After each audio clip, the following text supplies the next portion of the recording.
There's no shame in seeking knowledge when one doesn't, through asking questions when one does not know something, and there is no shame in saying I don't know when one does not know the answer to a question. And obviously, I mean, why does that even need to be said? Well, it needs to be said because on the one hand, people shy away from asking questions and seeking knowledge when seeking knowledge is a duty, and asking when we don't know something is a command of Allah subhanahu wa ta'ala. فَاسْأَلُوا أَهْلَ الذِّكْرِ إِن كُنتُمْ لَا تَعْلَمُونَ. Ask the people of knowledge if you do not know. فَاسْأَلْ بِهِ خَبِيرًا. Right? Ask those who know. So these are commands of Allah subhanahu wa ta'ala. And the basic principle is that command implies obligation. And therefore, and the question about the thing about questioning is that questioning is the vehicle through which a person attains knowledge. You don't ask the question, you never find. If you don't ask, you don't get, basically.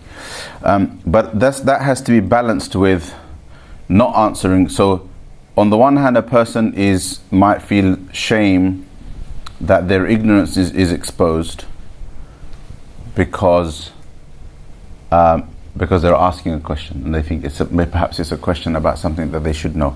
On the other hand, another person is thinking my ignorance is going to be exposed because somebody's asking me a question, and how can I say I don't know when I should know, right? The underlying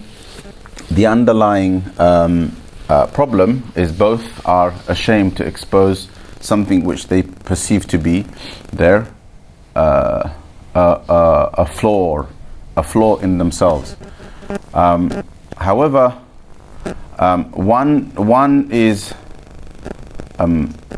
one's sense of shame is shielding him or her, or keeping him or her away from knowledge, and therefore, because of shame, they are expressing acceptance of ignorance. Accepting of ignorance, which is unacceptable. And the other is worse, because in pretending to know something that he does not know, he is either misrepresenting the truth, falsifying the truth, or just out and out lying, right? So in any case, the one who overcame their sense of embarrassment and asked a question is in a better position than the one that didn't. Okay? And people who, out of embarrassment, feel the need to kind of answer and not just say they don't know because they don't know, are somewhat dishonest.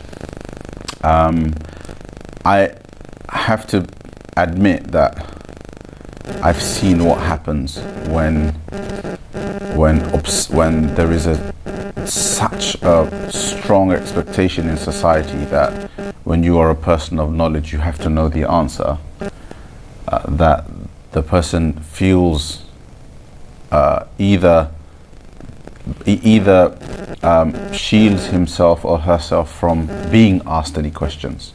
So they say whatever it is that they have prepared, and they won't allow people to ask questions, and therefore their ability to deliver, whether it's their class or whether it's their message, etc., or their ability to be accessible to people is limited.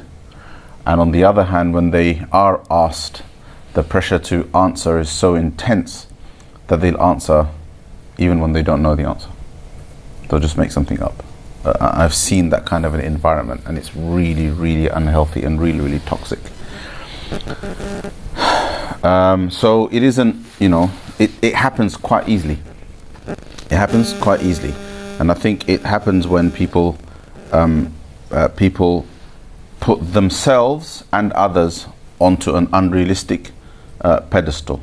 So I'll finish simply by saying that people who we seek knowledge from, ulama, teachers, and so on, are human beings and we should be happy to take knowledge from somebody who is just, perhaps who's slightly more knowledgeable than us, in something. They know something we don't know. Because the balance in deen lies in the fact that on the one hand, Allah subhanahu wa ta'ala wants a person to seek knowledge wherever it is, right? Al-hikmatu dallatul mu'min. Wisdom is the lost property of the believer. He takes it from wherever he finds it, on the one hand. On the other hand, the believers are told, بَلِّغُوا عَنِّي وَلَوْ آيَةً. Convey from me even if it's just a verse.